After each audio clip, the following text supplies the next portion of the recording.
চোখের বদলে মাথা নেব, যুক্তরাষ্ট্রকে কড়া হুঁশিয়ারি ইরানের। যুক্তরাষ্ট্রের বিরুদ্ধে আবারও কড়া হুঁশিয়ারি দিয়েছেন ইরানের শীর্ষ সামরিক উপদেষ্টা মোহসেন রেজাই। তিনি বলেছেন, যুক্তরাষ্ট্রের জন্য শেষ সময় ঘনিয়ে আসছে এবং হামলা চালানো হলে ইরান এবার চোখের বদলে মাথা নেবে।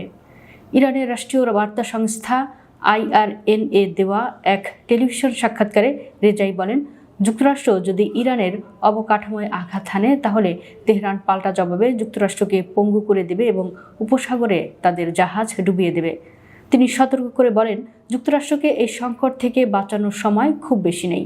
রেজাই অভিযোগ করেন, গ্রেটার ইসরায়েল গঠনের স্বপ্ন দেখিয়ে ইসরায়েল যুক্তরাষ্ট্রকে এই যুদ্ধে জড়িয়েছে এবং এখন প্রেসিডেন্ট ডোনাল্ড ট্রাম্প উদ্ভ্রান্ত অবস্থায় রয়েছেন।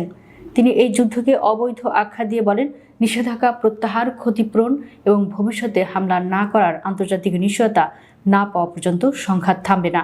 তিনি দাবি করেন, গত 4 দশকের বেশি সময় ধরে যুক্তরাষ্ট্র ও ইসরায়েল ইরানের বিরুদ্ধে শত্রুতা চালিয়ে আসছে এবং অতীতেও তারা ইরাকের সাবেক নেতা সাদ্দাম হোসেনকে সহায়তা করেছিল।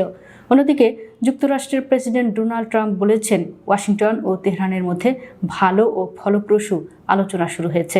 তিনি জানান, আলোচনার সুযোগ দিতে ইরানের জ্বালানি স্থাপনায় সম্ভাব্য হামলা 5 দিনের জন্য স্থগিত করা হয়েছে। তবে ইরান এই দাবিকে ভুয়া খবর বলে উড়িয়ে দিয়েছে। দেশটির পার্লামেন্ট স্পিকার মোহাম্মদ বাকের গালিবাফ বলেন, যুক্তরাষ্ট্রের সঙ্গে কোনো আলোচনা হয়নি এবং বাজার প্রভাবিত করতে এমন তথ্য ছড়ানো হচ্ছে।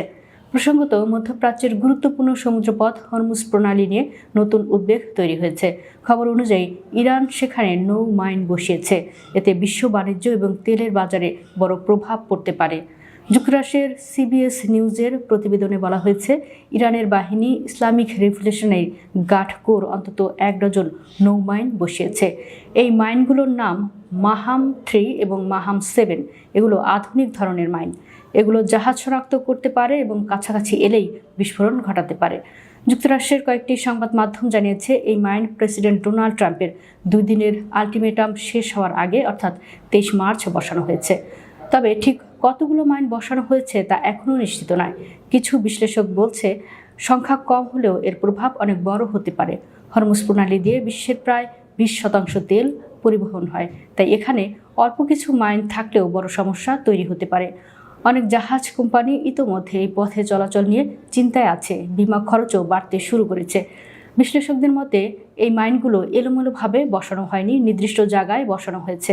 জাহাজকে যেতে দিতে পারে, আবার চাইলে পথ বন্ধ করতেও পারে। এতে প্রণালীটি পুরোপুরি বন্ধ না হয়ে একটি নিয়ন্ত্রিত পথ হয়ে গেছে। ধারণা করা হচ্ছে, ইরান ভূখণ্ডের কাছের দিকে এই মাইন বসানো হয়নি, মূলত দুবাইয়ের তীরবর্তী অঞ্চলে এসব বসানো হয়েছে বলে গুঞ্জন আছে।